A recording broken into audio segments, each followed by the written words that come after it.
There are places in England where the wind never truly dies, where the trees lean just a little too far, where the mists roll in even when there's no moisture in the air. And in those places, people walk quickly, not because they fear being mugged or lost, but because they know something walks beside them. They don't talk about it in cities anymore. But out in Norfolk, Suffolk, and the haunted edges of the English countryside, there's a name that still makes old voices tremble. Black Shuck, a hound the size of a horse, with eyes like burning coals, a beast that leaves no footprints, no sound, only death. The legend of Black Shuck stretches back centuries, but unlike most stories that fade with time, this one grows, because every generation has someone who's seen him, and once you've seen Black Shuck, you don't last long. He doesn't attack like a normal animal. There's no growl, no chase. He simply appears. On the road, by the church, outside your window, and when he looks at you, when those eyes like twin embers lock onto your soul, something inside you breaks. Some say you die within a year, others say you lose your mind. But there's one thing every tale agrees on. Once you see Black Shuck, you are marked. The most infamous appearance of Black Shuck happened in the year 1577. A storm unlike any other had rolled over the town of Bungay. Thunder cracked like cannon fire, and lightning turned night into day. And then the door of the Holy Trinity Church burst open. Witnesses spoke of a massive black dog, soaked and steaming, eyes blazing red. It moved down the aisle, not running but gliding, silent, hungry. Within moments, 2 people lay dead. One man's neck snapped clean, another crushed beneath the pews. But Black Shuck wasn't finished. He vanished, only to appear 10 miles away, in the church of Blythburgh. There, he struck again, ripping through the congregation, and when he left, claw marks were scorched into the stone walls of the church itself. They're still there today, 3 deep gouges, blackened as if from fire. They call them the devil's fingerprints. What makes Black Shuck terrifying isn't just the killings, it's that you might never know he's watching. People describe the feeling of being followed on an empty lane, a pressure, a shift in the air, and then the sound of breathing. But when they turn, there's nothing. No paw prints, no rustling, only the stifling weight of dread pressing into their spine. Some say Shuck is invisible until he wants to be seen. Others say he lives just outside our world, slipping through thin places in reality like smoke through a crack. One woman in 1901 described it best. It wasn't just a dog, it was the shape of sorrow, and it hated me. If you ever do see Black Shuck, pray it's from a distance, because that means you might still have time. But if he comes close, if you hear him breathing, or worse, feel his fur brush your hand, then it's already over. He doesn't need to bite. He doesn't even need to touch you again. He's a messenger, an omen, a hound from hell, or worse, from your own fate. There are dozens of accounts from soldiers, miners, and travelers who saw Black Shuck before they died. Some were found days later, frozen in place, eyes wide open, mouths still twisted in a silent scream. Others were never found at all, just claw marks and ash. Black Shuck doesn't stay in one place, but there are paths he prefers. Old Roman roads, coastal cliffs, country lanes with no lights where fog creeps low and slow. There's one road near Sheringham known as Shuck's Walk. Locals say if you whistle there after midnight, he'll come to you. Not running, just walking, step for step, behind you. And if you try to turn around, he'll stop. You won't see him, but you'll feel his breath on the back of your neck.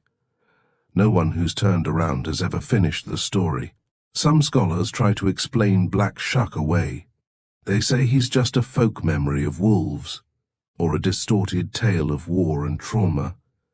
But that doesn't explain why people still see him, why children in Suffolk draw pictures of a dog with red eyes, why hikers go missing near ruins where his name was last whispered, and it doesn't explain the bones. In 2014, archaeologists uncovered the skeleton of a dog, 7 feet long, from the ruins of Leiston Abbey, buried beneath layers of stone, like something someone tried to hide.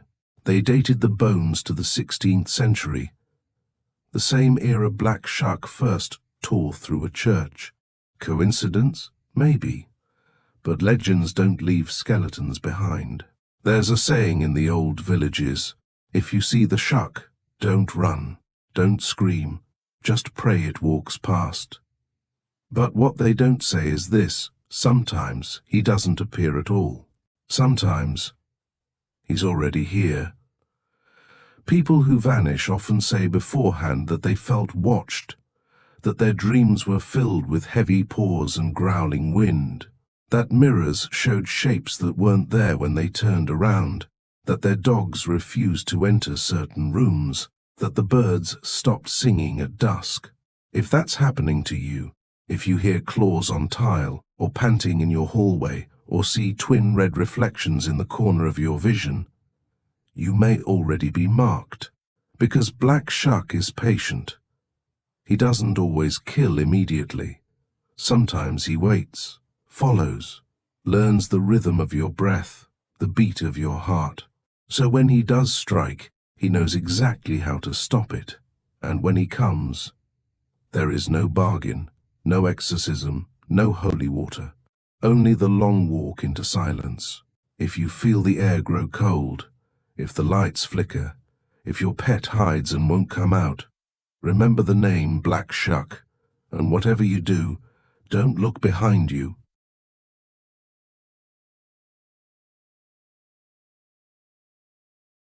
There are places in Japan where the mist hangs like a curtain, and the trees seem older than time itself. Places where the air is too still, where birds fall silent, and where, if you listen carefully, you'll hear the faint echo of laughter. Laughter that sounds too beautiful to be real. They say there's a woman who waits in these forgotten places, a woman who calls out to travelers with a voice like silk, with skin like porcelain. She smiles, she speaks softly, she invites you in, but if you follow her, you never leave. Her name is Jorōgumo, and she is not a woman, she is a spider that wears human skin like a mask. The name Jorōgumo translates to binding bride, but don't let the name fool you. There's nothing humorous about her, nothing forgiving. She's one of the oldest and most feared yokai in Japanese folklore. A spider demon who can transform into a beautiful woman to lure her prey. But unlike other spirits who haunt out of rage or revenge, Jorōgumo hunts because she likes it. She lives for the thrill, the chase, the moment her victims realize, far too late, that they've walked into a trap spun just for them. And the worst part? You'll want to walk into it. One of the oldest tales comes from Joran Falls, a waterfall in the mountains of Izu. It's breathtaking, lush, misty, tranquil. But the villagers never go near it after dark, not because of superstition, because of history. They speak of a woman who appears near the base of the falls, pale, smiling, dressed in white. She plays a biwa, a traditional stringed instrument. The sound floats like fog through the valley. Men who hear it can't help themselves. They walk toward her as if in a dream. She welcomes them with gentle hands, invites them to sit, to rest, to listen, and then the strings of the biwa stop, the smile fades, and her body begins to split. From beneath her kimono, legs, not human legs, unfold, long, jointed, covered in fine black hairs. Her back arches unnaturally, bones cracking, skin peeling, until the woman is gone, and in her place is a spider the size of a grown man. By then, it's too late. The silk is already wrapped around your throat, and she is already feeding. Jorōgumo doesn't devour all at once. She prefers to play. She binds her victims in silk, tight so they can't scream, can't breathe. She poisons them just enough to keep them conscious, aware, suffering. She listens to their hearts. She loves the sound of panic. Some she drains slowly, over hours. Others she keeps alive for days, feeding bit by bit, tearing away sanity with every heartbeat. It's said that if you find a cocooned body in her lair, eyes still moving, twitching just beneath the silk, you mustn't touch it. Because the moment it sees you, it will beg for death. Unlike other yokai, Jorōgumo doesn't haunt just one place. She travels. She can be found in quiet temples, abandoned inns, fog-covered bridges, even in bustling cities, where she hides in alleys, appearing only to the lonely, the curious, the unlucky. And she always looks perfect. Her skin never wrinkles. Her eyes never age. She knows your desires, your type, your weakness. She doesn't need to chase. She just waits. Because you will come to her. There's a legend of a samurai who fell in love with a woman in the mountains. He met her during a storm, injured, lost, bleeding. She took him in. He stayed with her for weeks. She was gentle, soft-spoken, almost too perfect, but he didn't question it. Until one night he woke up to find threads in his mouth, silk between his toes, a strange bitter taste on his lips. He ran. When he returned later with soldiers, the house was gone. Only webs remained, sticky, black, stinking of rot, and in the center a corpse, half-eaten. It wore his face. You might think you're safe, that this is just another tale, another ghost story. But how often have you walked alone and felt watched? How many times have you seen a woman glance at you, and her smile felt wrong? How often have you woken up with your sheets twisted around you, your limbs unable to move, your chest heavy, like something is sitting on you? They call that sleep paralysis. But what if it isn't?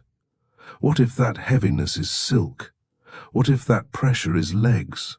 What if, in those moments when you can't move, can't scream, can't wake up, you are already in her web?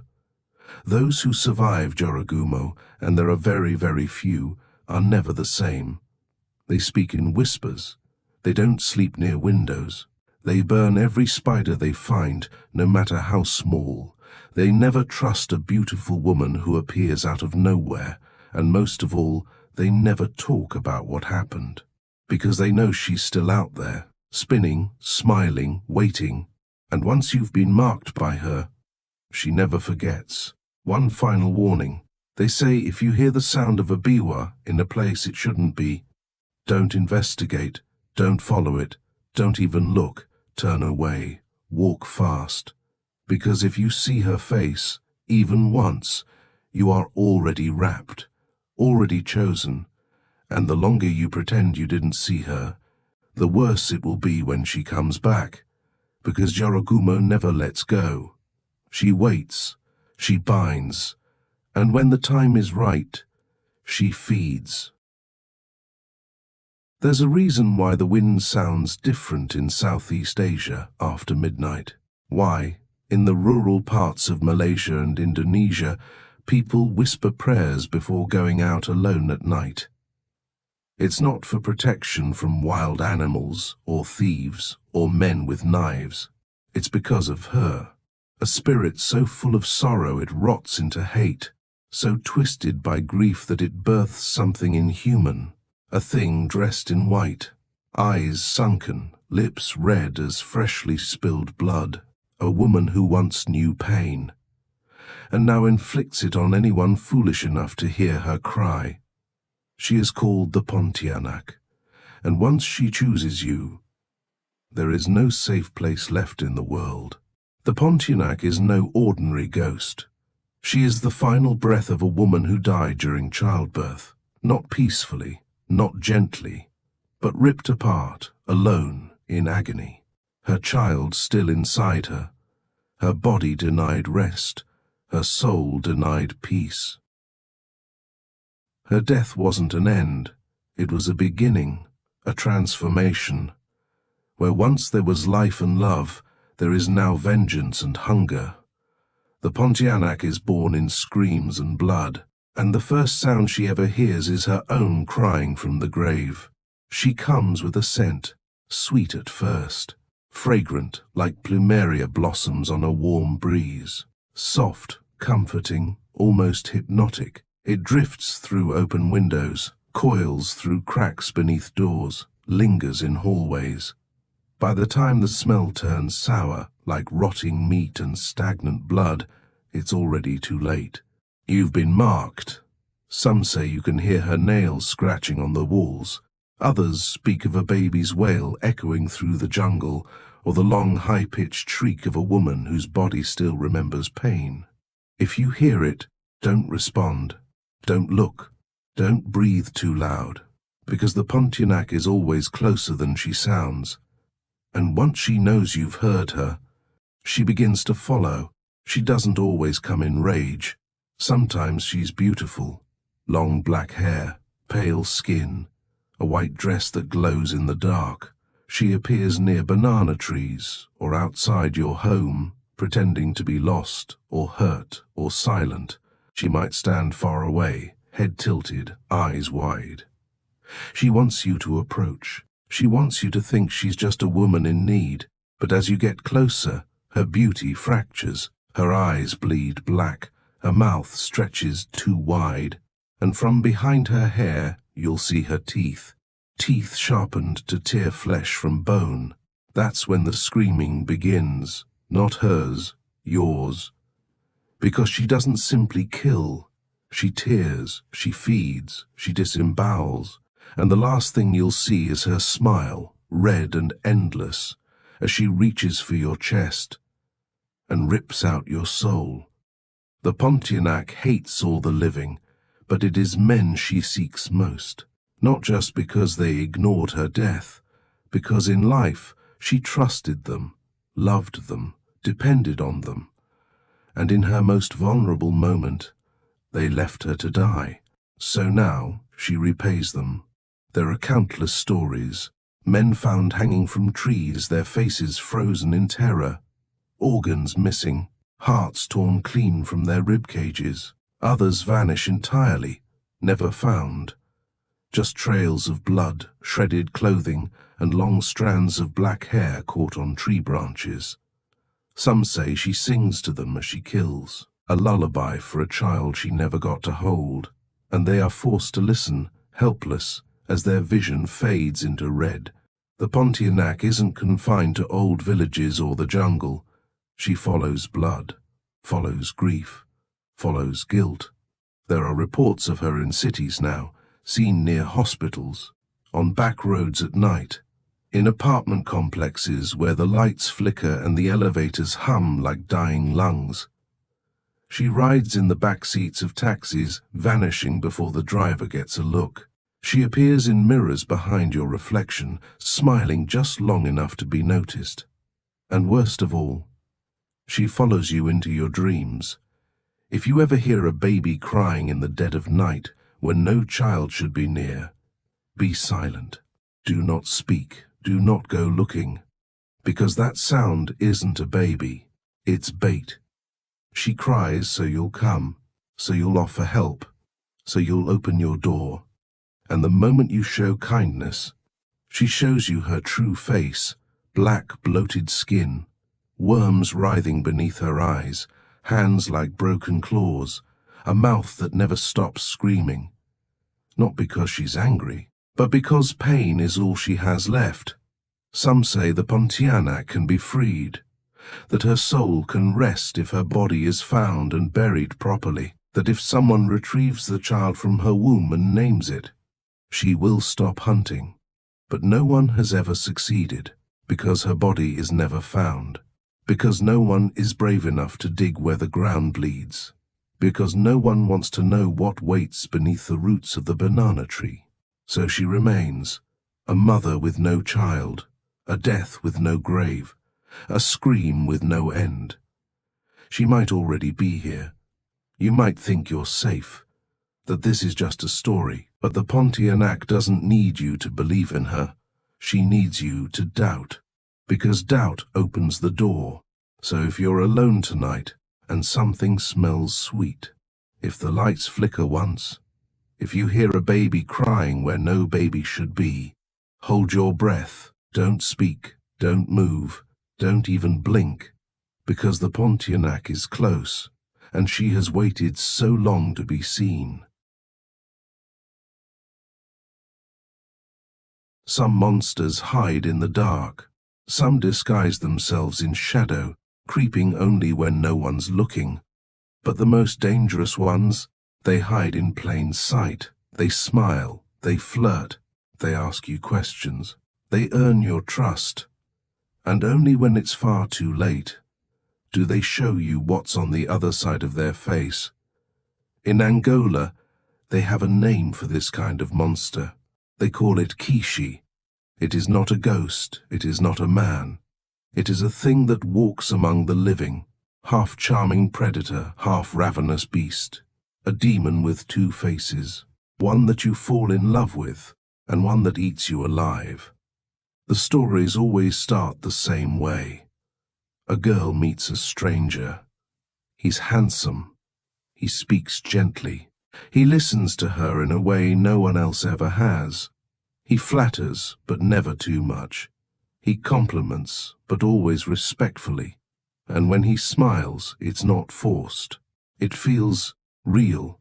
You wouldn't know it by looking at him, but that man, that perfect, soft-spoken man, is already measuring your distance from the door, already tasting your fear, already choosing which part of you to eat first. Because the Kishi is more than a predator. He's a mask, a perfect mask stretched over something unspeakable. On the back of the Kishi's head is his second face.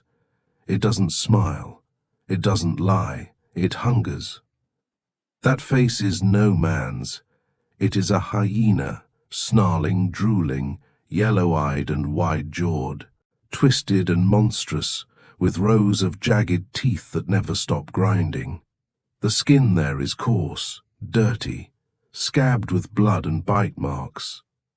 And when that side shows, the charming stranger is gone. The voice turns to a growl, the soft words become snarls, and the eyes, oh God, the eyes, look through you like you're already dead. The human face lures, the hyena face devours, and by the time you understand what you're looking at, you've already felt the teeth in your throat. The Kishi doesn't chase. He doesn't stalk through trees like some wild animal. He waits. In villages, cities, markets. He wears human clothes, tells clever stories. He knows how to hold eye contact, how to laugh just long enough to make you feel safe. But late at night, when the world quiets and you're alone with him, that's when the second face wakes up. You might hear a growl behind you, but there's no one there. You might feel breath on your neck, but his mouth isn't moving. And when you turn your head too quickly, too sharply, you'll see it. The snout, the teeth, the impossible second face twisted into his scalp like a parasite. By then the hyena is already grinning, and it's starving. People say that when a Kishi is close, your senses betray you, your skin itches, your thoughts fog. You forget the name of your own brother, but you remember his eyes. You start to dream of sharp sounds, bones snapping, laughter that doesn't stop. He gets inside your mind, slow and steady. You begin to trust him. You walk with him. You tell him things you've never told anyone else. And just when you're most vulnerable, when you finally look at him and think, I'm safe, the hyena speaks, and it speaks in a voice that doesn't belong in this world. There's an old Angolan proverb whispered by grandmothers before bed. Never trust a man who listens too well, because the Kishi learns you. He becomes what you want. If you want warmth, he gives comfort. If you want mystery, he gives silence. If you want chaos, he gives fire. He will shape himself into your dream, because he knows dreams taste sweeter when they scream. But there is one thing the Kishi cannot fake: time. He never stays too long. He always disappears after a few nights. And when he leaves, someone always goes missing. Their body never turns up, but sometimes their teeth do. There are forests in Angola that people won't enter after dusk, not because of snakes, not because of lions, but because of the silence, the kind of silence that feels deliberate, where birds won't sing, where wind won't blow, where even your own breath sounds too loud. That's where the Kishi feeds. He doesn't need to run. He doesn't need to chase. He just walks, slowly, with the face of a man in front, and the hyena licking its chops behind. And when he finds a voice that answers his, he takes it. No one lives to tell what the Kishi does when he finally strikes. We only know what they find afterward: a smear of blood across the grass, long scratches on the trunks of trees, tufts of hair, not human, not animal, tangled in the bark, and sometimes they find bones, arranged in a shape, like a warning or a joke, because the Kishi laughs, and his laugh is worse than his bite, because it means he's full, for now. They say the Kishi never dies, that when one is slain, if it ever truly happens, another takes its place, that the face of man is always changing, but the face of the hyena never does, because beneath every friendly stranger, every charming face in the dark, might be him, watching, smiling, waiting for you to drop your guard, and once you do, he'll show you the other side.